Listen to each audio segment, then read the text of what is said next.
মেহেদী হাসান সিয়াম দীর্ঘদিন আমাদের সাথে মিম মোমো ছাত্রাবাসে ছিলেন।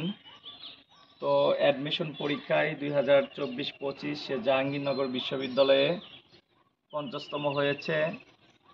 সেই উপলক্ষে মিম মোমো ছাত্রাবাসের পক্ষ থেকে তাকে ছোট্ট একটু উপহার, তার জন্য আমাদের পক্ষ থেকে অনেক অনেক শুভেচ্ছা, অভিনন্দন।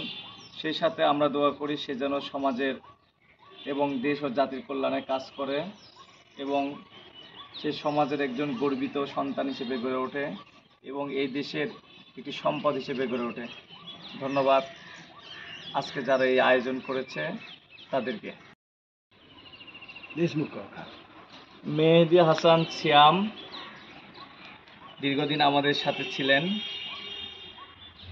সে জাহাঙ্গীরনগর বিশ্ববিদ্যালয়ে 2024-25 সেশনে 50তম হয়েছে। আমাদের পক্ষ থেকে তাকে ছোট্ট একটি সংবর্ধনা।